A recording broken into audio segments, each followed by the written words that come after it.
अस्सलाम वालेकुम। मेरा नाम डॉक्टर कोमल रज़ा है और मैं इस टाइम कादिर मेडिकल कॉम्प्लेक्स पे मौजूद हूँ। आज मैं आपसे बात करने जा रही हूँ एक बहुत ही कॉमन लिवर डिज़ीज़ जिसकी prevalence with the passage of time Pakistan में ज़्यादा हो रही है और मैं बात करने जा रही हूँ हेपेटाइटिस के ऊपर।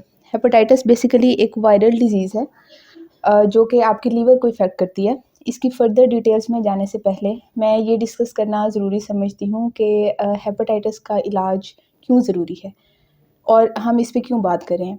क्योंकि hepatitis is a preventable and treatable disease, यानी हम लोग इससे बच भी सकते हैं और हम इसका इलाज भी कर सकते हैं। लेकिन अनफॉर्चुनेटली हमारे पास जब पेशेंट आते हैं तो ये अपनी कॉम्प्लिकेशंस दिखा चुका होता है।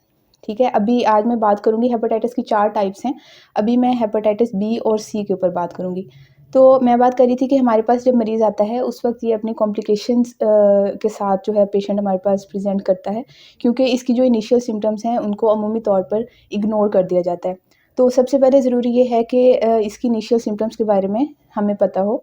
बेसिकली जब इसकी शुरू में सिम्पटम्स जो ज़ाहिर होती हैं वो आमतौर पर वीकनेस या फटीग जिसे हम थकावट कहते हैं, ठीक है? और एपिगैस्ट्रिक बर्निंग या इस तरह के मसाइल के साथ मरीज़ जो है वो आता है, जिसको आमतौर पर इग्नोर कर दिया जाता है।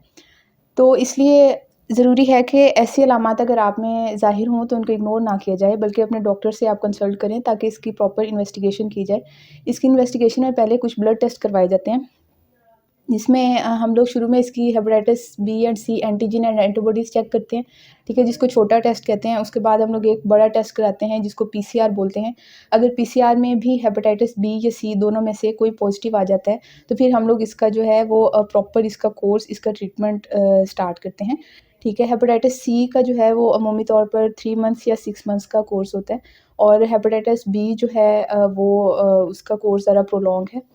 तो लेकिन ये है कि अगर इसको ट्रीट किया जाए तो ये मुकम्मल तौर पर हम इसको एलिमिनेट कर सकते हैं एंड इफ़ लेफ्ट अनट्रीटेड तो ये बहुत सी कॉम्प्लिकेशन के साथ ज़ाहिर होता है, जिसमें सबसे इम्पॉर्टेंट कॉम्प्लिकेशन है सिरोसिस, यानी जिगर का सिकुड़ जाना, ठीक है? और एंड स्टेज लिवर डिज़ीज़, जिसके ऊपर आपको बहुत सारी पेचीदगियाँ आती हैं, जिनमें काले पखाने आना, खून की उल्टी आना, गनुदगी में चले जाना, ठीक है? ये सारे मसाइल का मरीज़ को सामना करना पड़ता है और सबसे इम्पॉर्टेंट और सबसे जो इसकी डेंजरस कॉम्प्लिकेशन है दैट इज़ हिपेटोसेलुलर कार्सिनोमा, यानी जिगर का सरतान, जो कि हेपेटाइटिस बी और सी दोनों की वजह से हो सकता है। इसलिए अगर हेपेटाइटिस बी और सी को अपने शुरू में ही उसको डायग्नोज़ कर लिया जाए और उसका इलाज किया जाए तो उसकी कॉम्प्लिकेशन से बचा जा सकता है और बहुत सारी ज़िंदगियाँ बचाई जा सकती हैं। So it is request to all of you कि अगर बुनियादी इसकी जो इनिशियल सिम्पटम्स हैं उनमें से कोई सिम्पटम आप पे ज़ाहिर हो आपके फैमिली मेंबर में, तो इसको इग्नोर ना करें, बल्कि डॉक्टर के पास जाएँ, इसकी प्रॉपर इन्वेस्टिगेशन करवाएँ और इसका प्रॉपर ट्रीटमेंट करें।